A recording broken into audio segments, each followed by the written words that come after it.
अस्सलाम वालेकुम, doctor Faizan. I hope आप सब लोग ठीक होंगे। आज का टॉपिक जो है, मुझे इंट्रो नहीं चाहिए यार। हर दफ़ा मैं ये बोलता हूँ बहुत इंपॉर्टेंट टॉपिक है, ये कर करके पूरी किताब पढ़ा दी लोगों को और लोग कह रहे हैं यार ये बहुत इंपॉर्टेंट, कौन सा नहीं है सर इंपॉर्टेंट जिसको हम छोड़ सकते हैं। On a very serious note, मैंने आपको बताया था चैनल पे मैं सबसे ज़्यादा फोकस उस चीज़ पे करता हूँ। पहले जो चीज़ें क्लिनिकली रेलेवेंट हैं और जो क्लिनिकली इंपॉर्टेंट और यूज़फुल हैं, जिनमें आपको जब आप सीखेंगे तो आपका काम यहाँ से यहाँ पहुँच सकता है, जो प्रैक्टिकली यूज़फुल है।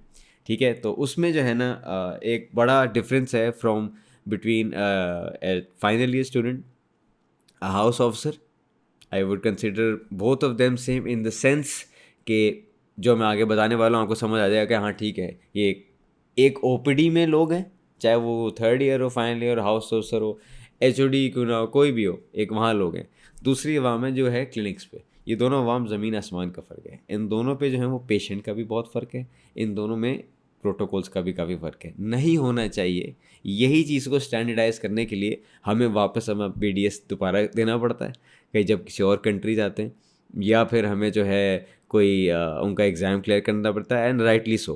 तो जब मैं आपको बताऊंगा, मैंने एक वीडियो बनाई भी थी पहले कि हाउ टू मेक किसी ने मुझे पूछा था सर इतने फारग डेंटिस्ट, वो इतना फारग डेंटल कॉलेजेस हैं, डेंटिस्ट इतने हमारे अच्छे नहीं हैं, कॉलेज में ये नहीं होता, कॉलेज में वो नहीं होता। तो मैंने उनको बताया था कि जी जो उन्होंने उस पर वीडियो बनाया, मैंने कहा ठीक है। उसके बाद वो तो चाह रहे थे कि मैं कॉलेज की बेइज्जती करूं। मैंने जो वीडियो बनाई वो थी क्रिएटिंग बेटर डेंटिस्ट्स। तो कहता अच्छा, इनको देख के बोलना है, ये आपके ऊपर ही वीडियो ना बना दे। तो अब जो वीडियो मैं बनाऊंगा वो ये था कि इन दोनों में फ़र्क ये है, नहीं होना चाहिए बट है, एक प्रोटोकॉल का है और सॉफ्ट स्किल्स का बहुत फ़र्क है। हम किताब में बहुत सारी चीज़ें पढ़ते हैं और वो रट के हम जो है पास भी हो जाते हैं, ठीक है, लेकिन समझ कुछ नहीं आई हुई होती, क्योंकि वो प्रैक्टिकली यूज़ नहीं हो रहा ना। अगर आपको कोई चीज़ सिखा रहा है करने को, जब तक आप दांत निकालेंगे नहीं, फर्स्ट ईयर से फाइनल ईयर पढ़ते ही जा रहे हैं बस देखने के लिए, तो पेशेंट जब आएगा आपकी क्लिनिक पे, आप आपसे थोड़ी पूछेगा define dental caries, sir it is my biological. Nobody cares. आपको दांत सही करना आता है नहीं आता। ये वो उस दिन मैं एब्सेंट था, वो ट्यूटोरियल मैंने अटेंड नहीं किया, लेकिन आप मुझसे कोई भी डेफिनेशन पूछ लें तो क्या आप यूजलेस आदमी है ना, फिर मैं क्या करूँ? आप बस पढ़ा लें जाके किसी यूनिवर्सिटी में, काम नहीं आता आपको। एनीवेज, तो द फर्स्ट पॉइंट ये है कि कोई भी पास हो के ना, फेल हो के पास तो हो ही जाएगा। What differentiates you from an OPD, college वाला काम करने वाला, and at a clinic? Protocols जो दोनों जगह सेम होने चाहिए। दोबारा बता रहा हूँ, उसमें सबसे पहले आता है एनजाइटी रिडक्शन प्रोटोकॉल। ये सॉफ्ट स्किल है आपकी, ठीक है, लेकिन this will differentiate your practice from here to here. यहाँ इतना डिफरेंस है आपका प्रैक्टिस में, चाहे आपकी प्रैक्टिस जो है 15 साल से चल रही हो, 50 साल से चल रही हो, लेकिन अगर आपके अंदर ये प्रोटोकॉल्स नहीं है ना, जो कि होंगे किसी न किसी एलिमेंट में, किसी न किसी जगह पे होंगे, लेकिन अगर आपने ये बिल्कुल लेज़र फोकस करके इन पे ज़्यादा ध्यान दे के नहीं किया, तो आपकी प्रैक्टिस ज़्यादा अच्छी नहीं चलने वाली, और वो एक लेवल पे लगेगी, वो एवरेज है। और वो है कि जिसके यहाँ से फिर पेशेंट जब वहाँ से वापस आता है तो वो बस अनसेटिस्फाइड होता है, लेकिन वो कुछ कह नहीं सकता, क्योंकि वो समझता है, क्योंकि हमारे अवाम में इतनी अवेयरनेस नहीं है कि यार ऐसे ही होता है, रूट कैनाल में शायद बहुत दर्द ही होता है, अब ऐसे ही होता है, वेटिंग टाइम तो 6 घंटे ही होता है, आखिर में क्या करने को मसला, तो नहीं, ऐसा नहीं होता, सिर्फ यहीं पे होता है। ठीक है, तो बहुत सारी चीज़ें जो है वो आप और स्पेशली जब वो एक प्राइवेट है, जब आप प्राइवेट में जाते हैं तो waiting times usually you expect कि कम हो। आप प्राइवेट में जाते हैं, यूजली यू एक्सपेक्ट कि आपका जो डेंटिस्ट है उसका मुंह धुला हुआ हो। जब आप प्राइवेट जाते हैं तो आप यूजली एक्सपेक्ट कि पार्किंग की जगह भी होगी। आपको ये भी पता है कि आप पैसे थोड़े ज़्यादा देंगे इन सब चीज़ों के लिए, और आप ये भी एक्सपेक्ट करते हैं कि जो डेंटिस्ट है उसके कुछ मैनर्स भी हों, तो वो उस पर एक अलग वीडियो बना लेंगे। तो एनजाइटी रिडक्शन प्रोटोकॉल ये है कि हमारी जॉब है ऐसी कि वो हर वक्त स्ट्रेस के साथ है, हम खुद भी स्ट्रेस में कि इतने पैसे कमा लिए और अभी तक पैसे नहीं आ रहे, बैठे हुए बैठे हुए, और अब मैं यहाँ रहा हूँ, आ भी गए पैसे, तो अब वो $300 का हो गया, तो यहाँ बैठूँ या यहाँ से वहाँ निकल जाऊँ, कहीं और निकल जाऊँ। या फिर जो पेशेंट आ रहा है वो भी हर वक्त स्ट्रेस में, हर बंदा, nobody is at home और वो फारग बैठा हुआ है, यार आज छुट्टी है, डेंटिस्ट के पास चलते हैं, ऐसा कोई बंदा नहीं मिलेगा आपको। आपको मैंने बताया था, मैंने वीडियो बनाई थी कि लोग हमेशा वीडियो अपना सिम्टम को टालते हैं जब तक वो एक कोई साइन नहीं बन जाता और एक प्रॉब्लम बड़ा नहीं बन जाता, तब तक हम टालते रहते हैं। तो जो भी पेशेंट आता है हमारे पास, वो अल्ट्रा एंक्शस है पहले से, वो नहीं आना चाहता। एंड एंक्शस तो एक अलग बात है, वो पेन में भी है, और उसके बाद फिर और स्टोरियाँ भी सुनेंगे कि यार यहाँ पहुँचेंगे तो बस अब कोविड की तरह है, बचे या नहीं बचे। याद है 2019 में होता था, तो वो आपने आपका काम है कि वो कम करना। इवन तो आप खुद जो है वो एंग्शियस हैं, आप स्ट्रेस्ड होंगे, बट आपका काम है कि अगले बंदा जो आपके पास आ रहा है उसकी एंजाइटी को लोअर करें, अगर आप चाहते हैं कि आपके पास पेशेंट रहे। ठीक है, तो और ये सिस्टम चेंज हो आहिस्ता आहिस्ता। तो पहली बात, 3 चीज़ों में डिवाइड करते हैं उनको कि एंजाइटी रिडक्शन प्रोटोकॉल टक्कर में लिखी हुई है साफ साफ, लेकिन हमने ये पढ़ी हुई है, रट ली थी, लेकिन समझ नहीं आई थी क्या है। अब आपको मैं क्लिनिकल एग्जांपल्स देके समझाऊंगा तो शायद आपको याद आ जाए। 3 चीज़ों में डिवाइड करते हैं उसको, एंजाइटी रिडक्शन प्रोटोकॉल को। Number 1 before appointment, number 2 during appointment, and number 3 after the appointment. ठीक है, बुक में लिखा है आफ्टर सर्जरी, आफ्टर अपॉइंटमेंट लिख देते तो आसान हो जाता था। एनीवेज, तो ये 3 हो गए, बिफोर, ड्यूरिंग एंड आफ्टर। अब बिफोर में आ जाए, योर जॉब स्टार्ट्स बिफोर ही comes to the clinic. Number 1, कुछ लोगों को जेनुइनली नींद जो है उनका इशू होता है, they can not sleep well, and वो बहुत इंक्रीजिंगली कॉमन होता जा रहा है। तो वो they need to be well slept for a bigger surgery and for a stressful surgery. तो कभी कभार in consultation with their doctor and their family you can prescribe them or ask if they're already taking it, तो आप उनको बता देंगे कि भाई आप एक हिप्नोटिक एजेंट ले सकते हैं, ऑप्शनल है, सोने से पहले, जब रात को ले लें, पिछली रात को, ताकि आपको नींद एक अच्छी आएगी, तो आप वेल रेस्टेड हो। आप बिल्कुल वहाँ, मैं आपको एग्जांपल देता हूँ क्यों। मैंने आपको कहा था ना एग्जांपल, हर चीज़ की ओपीडी में एग्जांपल मिलेगी आपको, हर चीज़ की, हो सकता है एलियंस की भी एग्जांपल मिल जाए वहाँ पे आपको। तो वो हुआ ये कि सर्जरी था, वहाँ दांत निकाल रहे थे, किसी ब्लू कलर के कपड़े में आया हुआ था कोई बंदा, तो उसके दांत निकालने कोई घंटा डेढ़ हो गया, तो वो निकल नहीं रहा। अब जब ऐसा होता है तो फिर वहाँ से आवाज़ आती है कि सर अब बचा लें तो फिर हम आए वहाँ पर निकालने के लिए। अब मैं वहाँ जब पहुँचा तो मैं देखा कि यार उसकी बार बार यूँ ढप नीचे गिर रहा है ना। मैंने कहा भाई ये बेहोश होने वाला है, इसको कोई, इसने कोई हिस्ट्री ली थी किसी ने, या बस मुंह खोलें दांत निकालें, दांत निकालने आपके बहुत सारे। तो वो मैं काम कर रहा हूँ, वो बार बार गिर रहा है, तो मैंने कहा उसको भाई इसकी हिस्ट्री देखो, उसको शुगर, मैंने कहा कि भाई इसको कोई जूस वूस पिलाएं पहले, उसके बाद में दांत निकालेंगे। पता लगा जान पहले निकल गई, दांत बाद में निकल रहा है। पैसे कौन देगा फिर लेकिन पैसे वो दे चुका था, उसके बगैर हमें डिपार्टमेंट में एंटर नहीं होते थे। एनीवेज, तो वो गिर रहा है बार बार। खैर मैंने फिर जल्दी से दांत निकाल दिया और वो ख़त्म हो गया। फिर मैंने उससे पूछा, और फिर वो आके कुर्सी पर बैठा और फिर ठस गिर रहा है, बिल्कुल बेहोश हो रहा है ना। तो फिर मैंने कहा फॉर्म लाओ, फॉर्म निकलवाओ, देखिए फॉर्म मुझे दिखाओ। फॉर्म देखा तो उसमें बेहतरीन खाली नहीं, अपन नहीं, पैक फॉर्म है, बस नाम लिखा हुआ है, नाम और टूथ नंबर जो निकालना है। तो मैंने सबसे पहले सवाल पूछा, भाई आप क्या करते हैं। ठीक है, तो मैंने देखा कि भाईजान के कपड़े कितने, किस कलर के, ब्लू, बूट्स पहने हुए, 8 बजे सुबह, ये गार्ड होगा, that is a very high chance. इस वक्त इतना ब्लू कपड़ों में तैयार होकर कौन खड़ा होता है। तो मैंने पूछा सबसे पहले कि भाई कोई किसी किस्म की बीमारी है आपको, शुगर का मसला है, ये है, खाना वाना खाया था वगैरह सब सेट है, कुछ किया था। मैंने कहा तो करते क्या हो। कह रहे मैं गार्ड हूँ। मैंने कहा ड्यूटी कब थी। कह रहे अभी 36 घंटे की ड्यूटी करके सीधा यहाँ आ गया। अरे यार उसको नींद आ रही थी, वो उसको सिर्फ नींद आ रही थी, वो बेहोश नहीं हो रहा था। कोई उसको हाइपोग्लाइसेमिक शॉक, ट्रेंडिलम्बर पोजीशन, किसी चीज़ की ज़रूरत नहीं थी, उसको सिर्फ सोने की ज़रूरत थी। उसकी वजह से हमारी ट्रीटमेंट नहीं हो सकती है, उस पेशेंट के मसले हो सकते हैं, और आप एनेस्थीसिया प्रॉब्लम कर रहे होंगे तो हिस्ट्री लेंगे। तो इसलिए मैं एग्जांपल बता रहा हूँ आपको कि जिन लोगों को जनरली मसला है उनको आप हिप्नोटिक एजेंट दे सकते हैं, लेकिन हिप्नोटिक एजेंट थोड़ा डेंजरस भी हो सकता है, क्योंकि कोई पता नहीं, कोई बंदा बैठा ही इसी इंतज़ार में हो गया बस मुझे ज़रा बोतल मिले और मैं खाली कर लूँ। तो in consultation with the family and in consultation with their physician you can prescribe them और tell them कि आप एक hypnotic agent ले लेगा एक। ये इन्होंने पता लगा अपॉइंटमेंट में मिस हो जाए, दर्द ही ख़त्म हो गया काफ़ी सारी खाली। एनीवेज, दूसरा सेडेटिव एजेंट, नॉर्मल लोग भी होते हैं वेल रेस्टेड होते हैं, बट एंशियस बहुत होते हैं। आप हाथ मिलाएंगे क्या हो भाई, हाथ मिला रहा हो, कुछ नहीं कर रहा मैं। तो वो ऐसे लोग जो है, मैं मजाक नहीं उड़ा रहा हूँ, अगर मैं कभी चेयर में होऊंगा मेरी भी यही हालत होगी कि यार ये किधर, इस किसने छुपाया हुआ है एनेस्थीसिया, जो मैं काम कर रहा हूँ 20 साल से 15 साल से, किसने, कौन छुपाएगा वो चीज़, किधर है वो। तो मैं भी डर सकता हूँ। तो वो लोग जो डरे हुए होते हैं उनसे हम कहते हैं कि भाई आप एक सुबह जो है वो एक सेडेटिव खा के आ जाए, एक लेक्सोटनल टाइप कोई चीज़ जो है ना, वो खा के आ जाए, ताकि थोड़ा आपका मेडिकली अंदर ही जो एंजाइटी आपकी कम हुई भी हो। ठीक है, तो वो आपका काम आसान होगा ना। फिर अगर पेशेंट जो है वो हर बात यूं यूं यूं करता रहेगा तो फिर आप काम नहीं कर सकते, क्योंकि आप कोई जंगली थोड़ी है, जल्लाद थोड़ी करनी, बस यूँ करा, क्रेन खोली, गाड़ी के जैक लगा के मुंह खोल दिया, माउथ गार्ड दोनों तरफ, और काम करना शुरू हो गया, वाइट ब्लॉक, तो आपको मैंने बताया ना, एक दफ़ा करेंगे ये ओपीडी में सिर्फ हो सकता है कि नहीं, बस एक दफ़ा आवाज़ निकलेगी आपकी उसके बाद दांत निकल आएगा, आपको बर्दाश्त करना पड़ेगा, ऐसा कोई सीन नहीं है। अच्छा, ये दो हो गए, hypnotic agent and sedative agent.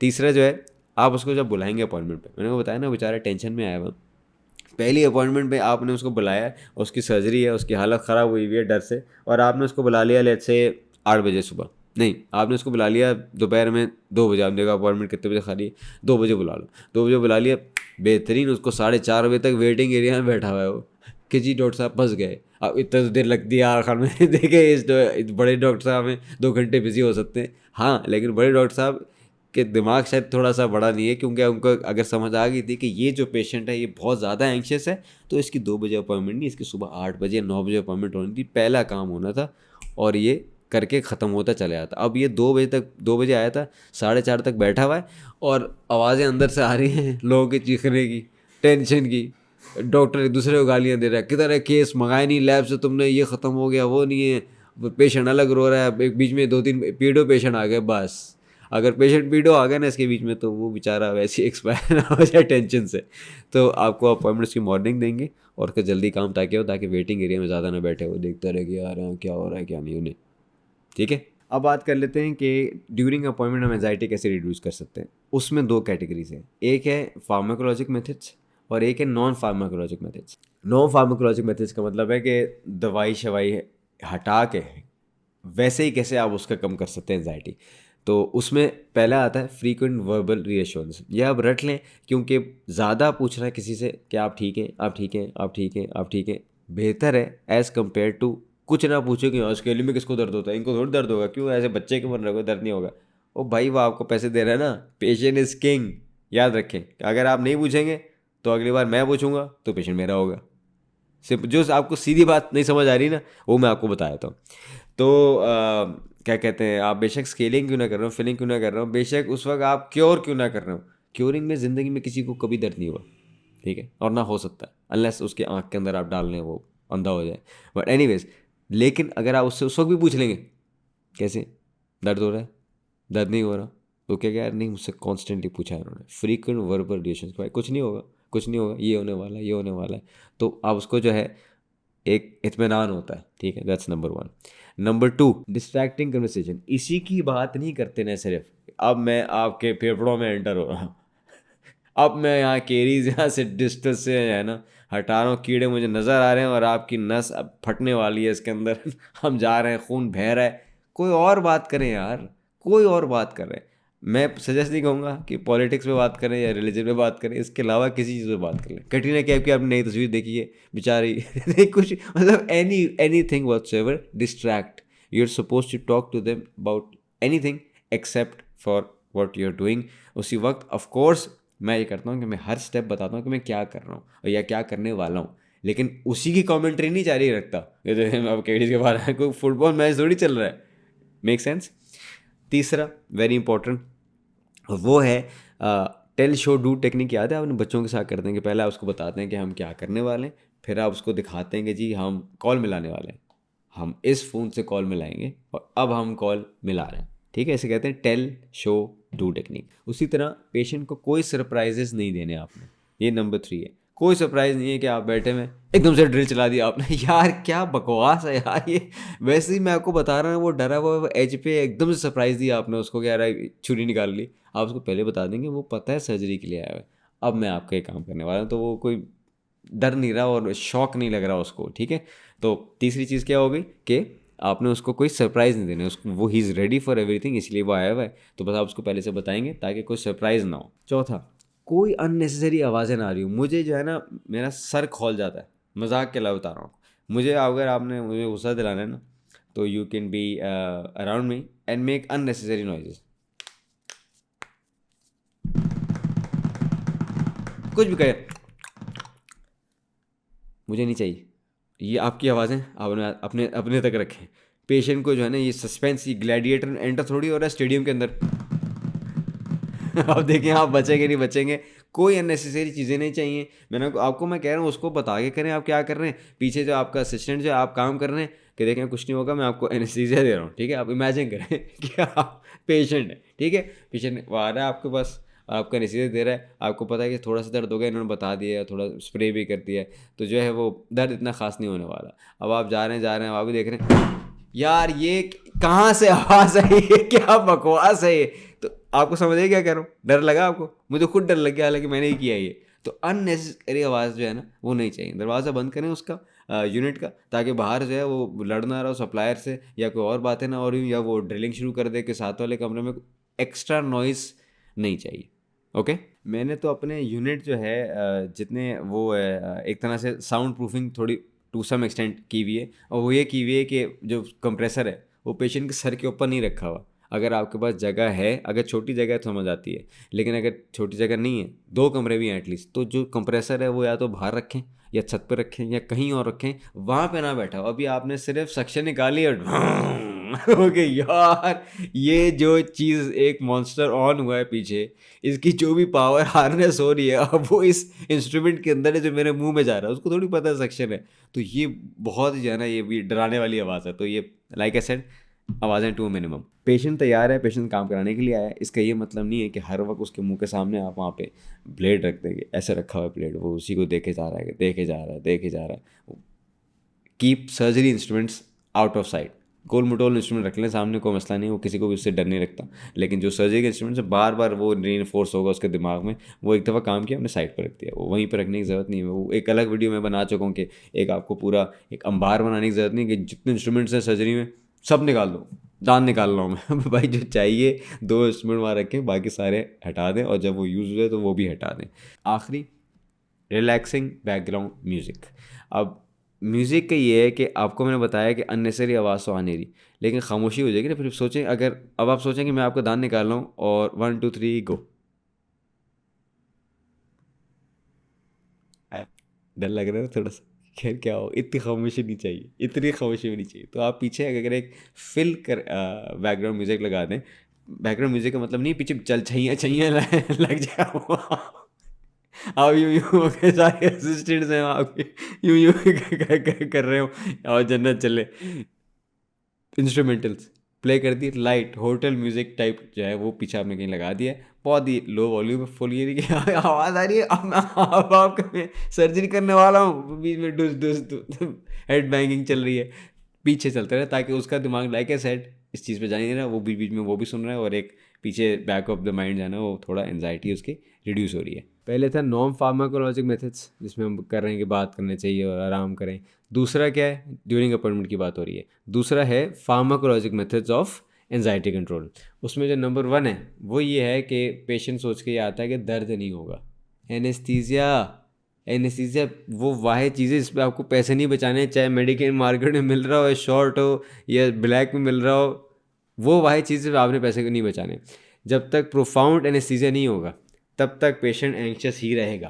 Patient जितना भी एंक्शस हो उसको आप 180 डिग्री टर्न कर सकते हैं जब आपने एनेस्थीसिया एक दफ़ा दे दिया और इतना अच्छा खासा वो सुन हो गया है कि अब आप उससे पूछ रहे हैं कि आप बताएं पेन है, नहीं, फिर मैं उसको हमेशा दिखाता हूँ कि देखें ये प्रोब आपके मैंने इतना टिश्यू में डाला, दर्द हुआ वाकई, नहीं हुआ। अब वो थोड़ा सा हो गया कि यार अगर यही है तो फिर शायद सही है, कोई दर्द नहीं हो रहा, अगर यही एनेस्थीसिया इफेक्टिव हो गया इसी तरह तो फिर तो इतना डरने की बात नहीं है। तो पहला क्या है, प्रोफाउंड एनेस्थीसिया अच्छी तरह दे दें आप, ताकि पेशेंट का डर उसी से निकल जाए कि उसको दर्द हो रहा है। ठीक है, नंबर 1 हो गया। नंबर 2, नाइट्रस ऑक्साइड जिसके भी क्लिनिक पे है, हॉस्पिटल सेटअप्स में होता ही है, क्लिनिक के सेटअप पे कम है, बट जितना भी है अगर आप उसमें ट्रेंड हैं तो नाइट्रस ऑक्साइड सेडेशन यूज़ करें। हर पेशेंट भी यूज़ कर लें, ऑलमोस्ट कोई मसला नहीं, इट्स वेरी सेफ। कुछ सेकंड्स में आपके सिस्टम के अंदर आती है और कुछ सेकंड्स में आपके सिस्टम के अंदर से निकल जाती है बाहर। It's almost at every clinic you can have this, because everything is regulated. यहाँ थोड़ा डर लगता है आपको क्योंकि मशीन तो ख़रीद लिया आपने, अगर आप ट्रेंड नहीं हो उस चीज़ पे और कुछ चेक एंड बैलेंस नहीं है तो कुछ भी हो सकता है। वो मुझे याद है एक लेकिन बाहर भी होते हैं केसेस। मैं आपको एक अपने पर्सनल शेयर कर देता हूँ। आई थिंक 2009 या 10 में ना I went for an observership in in in USA states. तो वहाँ गया था, वहाँ पे एक थे लॉन लैचुले, एक डेंटिस्ट था। तो खैर मैं ऑब्जर्वरशिप के लिए गया था and he was a very nice guy, he taught me a lot and observe करके आप प्रोटोकॉल्स काफ़ी कुछ सीखते हैं। ऑफ कोर्स बहुत दफ़ा होता है आप ऑब्जर्वरशिप पे खड़े होते हैं, आप कहते हैं यार ये काम तो मैं इससे अच्छा कर लूँगा, लेकिन वो प्रोटोकॉल के ज़रिए कर रहा है तो आप उससे अच्छा नहीं कर रहे। खैर तो बहुत सीखा था और वो नाइट्रस ऑक्साइड यूज़ करता था। मैंने कर ली एक 2 महीने की 3 महीने की नेशनल बोर्ड्स देने के लिए गया था। तो वो जब मैं वापस आ गया उसके 2 साल बाद मुझे किसी ने बताया रेफरेंस के थ्रू, मुझे पता लगा कि ही पास्ट अवे। मैंने कहा पास्ट अवे, अच्छा खासा ट्रायथलॉन रनर था, बॉडी बिल्डर था, स्मार्ट सा बंदा था। तो वो एकदम से कैसे बड़ी शॉकिंग सी news, because he was very young, most probably mid 30s में होगा रियली। अब क्योंकि अब तो टाइम हो गया ना काफ़ी, तो उस वक्त में बहुत बड़ा लगा था, मिड 30s में होगा या लेट 30s में होगा। मैंने क्या हुआ एकदम से, तो जी पता ये चला कि वो जो है नाइट्रस ऑक्साइड, उन्होंने पेशेंस ख़त्म हो गए थे और उन्होंने नाइट्रस ऑक्साइड अपने लगा के थोड़ा सा स्ट्रेस फ्री इन्वायरमेंट में खुद बैठे हुए थे और सब लोग चले गए और वो नाइट्रस ऑक्साइड लगा के ही वो अपने आप को जो है उन्होंने छोड़ दिया। तो वो of course his heart eventually stopped and वो रेस्पिरेटरी डिप्रेशन हो गया एंड कुछ और हो गया। But anyways some people said कि वो सुसाइड है, बट आई पर्सनली थिंक, मैं जानता था उनको and I worked for him with him, तो I think is most probably just लगा के छोड़ दिया and nobody was there, unattended छोड़ दिया। तो वो तो इसलिए हर चीज़ के ही डाइड। तो इसीलिए मैं कह रहा हूँ हर चीज़ के वो यूज़ करने का प्रोटोकॉल होता है एंड सेफ्टी मेजर्स होते हैं। Unless they are in check, anything can be a problem, from anaesthesia to क्या कहते हैं simple extractions to anything is possible. तो एनीवेज अगर आप नाइट्रस ऑक्साइड कर सकते हैं और आपके पास है और आपके पास सब सिस्टम्स इन प्लेस हैं, फॉर श्योर यूज़ करें, ताकि पेशेंट की मसला ही ना हो, वो खुशी आए और खुशी चले आए। कुछ लोग सिर्फ इसी के लिए आएंगे, यार नहीं है लाफिंग गैस मिलने वाली है, मैं तो उसी के लिए जा रहा हूँ, दांत तो मैंने वैसे ही जानबूझ के तोड़ा है ताकि मुझे लाफिंग गैस लगानी पड़े। एनीवेज तो वो नाइट्रस ऑक्साइड यूज़ करें।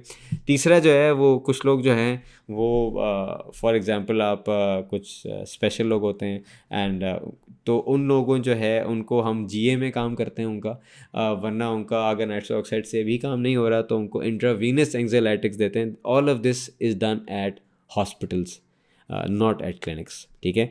तो खैर मेरे काम है आपको बताना, this is not what you will encounter every day. What you will encounter every day is a normal anxious patient, जिसको आप, अगर आपके पास नाइट्रस ऑक्साइड है तो आप उसको लगाएं, और अगर बहुत ज़्यादा कुछ है तो usually intravenous anxiolytics is not your domain. आप कह देंगे आंटी ये बच्चा मुझसे हैंडल नहीं होने वाला, अगर वो बहुत ही एक्साइटेड बच्चा है और या फिर बहुत छोटा है या फिर क्या कहते हैं इसके बहुत सारा काम है और वो आपको लग रहा है कि एक काम करा लेगा लेकिन उसके बाद दोबारा कभी नहीं आएगा, या फिर कोई स्पेशल है, तो फिर आप ये इंट्रावीनस वगैरह सर जीए की अपॉइंटमेंट ले लें, हम वहाँ सारे काम कर देंगे घंटे के अंदर। अब मैंने आपको 2 चीज़ें बता दी हैं, ड्यूरिंग बिफोर अपॉइंटमेंट क्या क्या कर सकते हैं, ड्यूरिंग अपॉइंटमेंट दवाइयों से और दवाइयों के बगैर क्या कर सकते हैं एंजाइटी रिड्यूस करने के लिए। अब जब प्रोसीजर हो गया और उसके बाद आप कैसे कर सकते हैं, post op after the surgery, after the procedure हम कैसे एंजाइटी रिड्यूस कर सकते हैं, कौन से प्रोटोकॉल्स इन प्लेस हैं। तो पहला काम आप करेंगे फर्दर रीअश्योरेंस वापस बताएंगे कि भाई सब कुछ जो हम चाह रहे थे वो हमने कर लिया एंड इट लुक्स ओके, और हमने एक्सरेज भी ले लिए, हमने प्रोसीजर भी बहुत अच्छा हो गया, ताकि वो थोड़ा रीश्योर हो जाए कि जो मैं काम करने आया था ये ना हो कि मेरे डरने की वजह से या मेरा आगे पीछे हिलने की वजह से या डॉक्टर की उसकी वजह से काम ठीक नहीं हुआ, इतनी ख्वारी के बाद भी सब ठीक हो गया, ठीक है, पहली बात। दूसरा, अब आप उसको बताएंगे पोस्ट ऑपरेटिव केयर, ठीक है। अब पहले से आप उसको बताएंगे कि फॉर एग्जांपल किसी का आपने दांत निकाला, पोस्ट ऑपरेटिव मेरा एक वो है एडवाइस है आपको, हो सकता है आपके क्लिनिक में बहुत सारे लोग काम कर रहे हो और हर बंदा इतना नहीं हो वो ट्यून्ड इन होना चाहिए, ताकि एक सिस्टम लेके आगे चलता है, एक बंदा आगे नहीं भाग सकता जब पीछे जो है वो सेक्शन कोई नहीं सही कर रहा। तो पोस्ट ऑफ के यहाँ आप एक प्रिंट आउट निकाल लें, उर्दू इंग्लिश जो भी है लैंग्वेज आप जहाँ भी प्रैक्टिस करें वो उसको दे दें, भाई ये पोस्ट ऑफ केयर की चीज़ें। तो आप उसको पूरा पोस्ट ऑफ केयर बताएंगे, अगर किसी के दांत निकालेगा जी, और आराम से बताएंगे, ठीक है, आराम से समझा के बताना है आपको। ये नहीं आपने अब उसका बेचारे का 2 घंटे में दांत निकला है, वो मतलब वो दर्द नहीं दबाओ नहीं, आपने काम करके ख़त्म कर दिया आपने, स्पेशली ओपीडी में, और अब जब ख़त्म हो गया अब वो निकलना चाहता है, या वो ज़िंदगी से बेजार हो गया है या वो आपसे बेजार हो गया, वो यहाँ से निकलना चाहता है, ठीक है। और अब वो निकलना चाह रहा है, वो सुन हुआ हुआ 2 घंटे जो है, इतना आपने एनेस्थीसिया भी दिया है, और अब आप उसको क्या बोल रहे हैं, अब देखिए थूकना नहीं है, स्ट्रॉ से कुछ नहीं पीना, सिगरेट नहीं पीना, और यहाँ से नहीं करना, गर्म चीज़ नहीं करना, हाँ ठीक है ना, कुछ नहीं करना, वो ज़ोर से थूकेगा नहीं, वो सब सेट है। क्योंकि आपको बताता हूँ क्या होगा, जैसे ही सब आप ये ख़त्म करेंगे, थूकना नहीं, स्ट्रॉ से कुछ नहीं पीना, गर्म ना करना, छी डॉक्टर साहब ओ यार यही तो बता रहा हूँ, वो आपकी बात सुन ही नहीं रहा ना, यही तो बता रहा हूँ आपको मैं। आप अपना काम कर रहे हैं, मैंने बोल दिया, उसने सुनना इज़ मोर इम्पोर्टेंट। आपको ना बोलना इसका मसला नहीं है, उसको समझाना और उसको समझ आना is more important. Transfer of information is important. सिर्फ यहाँ से वन वे नहीं है, तो आप म्यूट करके अपने दिन में बोल रहे, मैंने तो बोल दिया था। उसको समझ आनी चाहिए, तो आप उसको लॉजिक समझाएंगे कि भाई क्यों नहीं करना आपने। आपने ज़ोर से नहीं थूकना है, इसलिए क्योंकि जब दबेगा आपका खून निकलना शुरू हो जाएगा। अब वो डरेगा कि यार खून नहीं निकलना चाहिए, आपको पता है कुछ नहीं होगा, बंद हो जाएगा। लेकिन फिर आप उसको बताएंगे अगर निकल भी जाए तो आप ये करेंगे, आप ये करेंगे, आप आइस रखेंगे, आप टी बैग रख सकते हैं, ये आप एक्स्ट्रा गॉज में आपको पैक में दे रहा हूँ एक्स्ट्रा। आपको सब उसको पहले से बताएंगे क्या क्या हो सकता है और कैसे कैसे इसका ख्याल करना है। तो पहली बात तो ये आपने बताया रीश्योर। दूसरा अब आप बताएंगे कि क्या क्या पोस्ट ऑफ कॉम्प्लिकेशन हो सकती हैं। ठीक है, पहले से बता देंगे आपका थोड़ा सा खून निकल सकता है 24 घंटे तक, टेंशन ना लें। सूजन आपकी होगी, कल होगी, आज शायद ना हो, रात में बढ़े, कल और बढ़ जाएगी, परसों और बढ़ जाएगी। अब आप परेशान हो जाएंगे अगर आप किसी पेशेंट को नहीं बताया ना कि यार ये और बढ़ेगा, मैं तो ठीक कराने के लिए गया था तो थोड़ा सूजन क्यों शुरू हो गई। आप उसको बताएंगे नॉर्मल है, हर बंदे का, चाहे इतनी सर्जरी करें या इतनी बड़ी करें, दूसरे दिन तक यूँ पड़ता है, तीसरे दिन कम होना स्टार्ट हो जाता है। ठीक है, तो जब उसको पहले से पता होगा यार नहीं कोई मसला नहीं, सूजन है लेकिन डॉक्टर ने मुझे बताया था कि नॉर्मल है, तो उसको आप बताएंगे कि पोस्ट ऑपरेटिव के लिए क्या क्या हो सकते हैं। राइट, आप मुझसे कुछ बता दिया, आपको दर्द हो सकता है लेकिन उसकी दवाई आपको मैं लिख के दे रहा हूँ। ठीक है, और तो वो एट पीस है। तो आपने उसको ये भी बता दिया कि क्या क्या हो सकता है, और अब आप ये भी बता देंगे कि कैसे उसका ख्याल करना है, ताकि वो फुल कॉन्फिडेंस में हो कि यार हाँ उन्होंने बताया था अगर ये होगा तो मैंने ये करना है, अगर ये होगा तो मैंने ये करना है, और कुछ नहीं होगा तब भी मैंने ये करना है। उसको पहले से पता हो, ताकि ये ना बस आपने ड्रिल फिल और बिल काम किया, फीलिंग में जाओ निकलो, और उसके बाद आप गायब हो गए। हाँ गायब हो गए, वो फ़ोन कॉल कर रहा है, डॉक्टर साहब बहुत खून निकल रहा है, डॉक्टर साहब सूजन हो रही है, उसको पता ही नहीं क्या है, क्योंकि हमारा काम तो हो गया, हमने क्लिनिक को ताला लगा के चले गए। पहले से उसको पता है कि क्या क्या होना है। ठीक है, आखिरी सब कुछ बता तो दिया है, दवाइयाँ लिख के देंगे, स्ट्रॉन्ग पेन के लिए लिख के देंगे अगर ज़्यादा बड़ी सर्जरी हुई है, और उसको नॉर्मल वाला भी देंगे और दूसरा भी लिखेंगे ज़्यादा पेन हो गया तो क्या, क्योंकि आप उसके अब्बू या अम्मी थोड़ी हैं कि जैसे ही आप उसको दर्द हुआ शाम को, डॉक्टर साहब आज का 3 बजे शाम को, डॉक्टर साहब मुझे दर्द हो रहा है। इसका मतलब आपने पहले कुछ बताया नहीं था ना, उसको पहले से बताया था अगर इतना दर्द हो रहा है तो ना आप नॉर्मल ये लेंगे, थोड़ा सा होगा और बेरेबल हो जाएगा। ठीक है, माइल्ड बेरेबल पेन, बहुत बढ़ गया तो आप ये वाली दवाई ले लीजिए, ताकि एक बैरियर आपसे पहले हो जो वो खुद ही एड्रेस कर लेगा। ठीक है, तो strong effective anti pain killers जो हैं वो आपको देनी पड़ेंगी, ताकि उससे ही दर्द जाएगा, आपके बोलने से नहीं जाएगा, ये होगा वो होगा ये रही दवाई, क्योंकि ये सब वो नहीं सुन रहा। वो मैं आपको बताया था सबसे पहले, सिर्फ वो सुने, डॉक्टर साहब दवाई तो बताए ना, जो आपने जो काम किया अभी तो सुने, जब मैं जैसे सुन ख़त्म होगा तो मेरे साथ जो होगा उसकी दवाई किधर है, तो वो दवाई का इंतजार कर रहा है, तो आपने दवाई देनी है। ठीक है, आखिरी अगर कोई प्रॉब्लम हो जाए, मैंने को बताया सब चीज़ें बता दी, शोर कर दिया, लेकिन उसके बावजूद कोई प्रॉब्लम है, कोई अनइवेंटफुल काम हो गया, नहीं खून रुक रहा है या कोई और तबीयत ख़राब हो गई, तो ये नंबर है, इस पर आप कॉन्टैक्ट कर सकते हैं, ताकि आप कॉल कर लें और वो बंद ऑन हो। ये नहीं उसको मिला आपका मतलूबा नंबर कभी ज़िंदगी में ऑन नहीं हुआ, इन्जॉय वो पहले से रेडी हो। ठीक है, उसकी बैटरी फुल हो और वो आपके गार्ड के पास हो या आपके रिसेप्शनिस्ट के पास हो घर पे, या आपके किसी एसोसिएट डेंटिस्ट के पास हो। आई वुड नॉट सजेस्ट आप अपने पास ही वो रख लें, वरना एक पेशेंट में तो कर लेंगे, शुरू शुरू में कर लेंगे, लेकिन उसके बाद जो है वो फिर आपके लिए बहुत हेक्टिक हो जाएगा। एक बंदे की जॉब यही है कि वो ये कर रहा है। और last but not the least, आपने क्या करना है, मैं कोई भी पेशेंट करता हूँ उसको फॉलो अप कॉल जाती है क्लिनिक से, ऑलवेज किताबों में लिखा हुआ है, I can not stress this enough. मैंने फूल भी भिजवाए हैं, किसी की बड़ी सर्जरी हुई हो, उसको केक भी भिजवाया है। तो अब ये नहीं है सारे लड़के फ़ौरन खुश होगा, बट ठीक है अब मैं हर जो लड़की आएगी उसको जो है ना मैं फूल भिजवाना शुरू करूँ, डॉक्टर बता ने कहा था सर्जरी हुई है आप, तो इसलिए जब आप उनके घर कुछ भिजवाते हैं या उनको आप कुछ देते हैं तो वो खुश होते हैं, तो वो आपकी तरफ से नहीं आता, आपकी क्लिनिक की तरफ से आता है। ठीक है, with love from doctor Faizan, नहीं है सिंसियरली योर्स और your dentist neighbourhood dentist doctor Faizan. तो वो ज़्यादा है, तो वो एक एडेड एडवांटेज होता है। तो मैं कह रहा हूँ ना आपसे, मैं उनको किंग की तरह ट्रीट कर रहा हूँ और बेहतर उनको करे आ रहा हूँ। बट अगर आप कुछ ना करें तो at least give them a call from the clinic. आप सही मिला देगा रिसेप्शनिस्ट बात करा के, या आप खुद रिसेप्शनिस्ट बन जाएगा पहले, डॉक्टर फलान बात करने जाएंगे और एकदम से उठा लें, अस्सलाम वालेकुम मैं आ गया जी, मैं डॉक्टर फैज़ान हूँ। पेशेंट को कॉल जानी चाहिए ताकि आप पूछें कि आप कैसे हैं। This translates into a very positive reaffirming and nice experience for the patient, and उसका लोअर करता है वो एंजाइटी लेवल भी, and then the patient is yours forever, क्योंकि आपने एक दफ़ा कम कर दिया, अब उसकी आपसे बन गई है। अब वो बिल गेट्स भी अगर कहेगा ना, मैंने कहा होगा बिल गेट्स बहुत अच्छा है, मुझे डॉक्टर फैज़ान से काम कराना है, क्योंकि मेरा वो मुझे समझते हैं और वो मुझे उनसे वाइब आती है कि वो मेरा ख्याल कर रहे हैं। वो दैट कुड बी यू। वो क्यों? क्योंकि आपने हर चीज़ में उनको ऐसे ख्याल किया जैसे आपके अम्मी अब्बू हैं कि भाई अगर कुछ होगा तो मैं हूँ, टेंशन ना लें, अम्मी अगर ये हो तो ये रखिएगा, और अगर मैं जा रहा हूँ वहाँ पे घूमने दोस्तों के साथ, अगर कुछ हो जाए ना तो आप ये आप ख्याल करें। That is how you need to treat the patients. Anyways, so anxiety reduction protocol का फ़ायदा पेशेंट को तो है ही है। मैं आपको लिख के दे सकता हूँ कि all of this will translate into positive feedback from the patients for you and your clinic, and that is how your clinic can go up by not maintaining, leveling up the quality of your dental care. Dental care is just not, doesn't just mean कि आपने hand piece से क्या कर सकते हैं, आप मुंह से क्या कर सकते हैं, आपने रवैये से क्या कर सकते हैं, इस सबको मिला के एक डेंटल केयर बनता है। केयर सिर्फ डेंटल नहीं है, केयर भी है साथ में। तो that's that, and I hope ये आपको यूज़फुल लगी, एंड वीडियो पसंद आए तो शेयर करें, यूट्यूब पर सब्सक्राइब करें। Thank you for watching.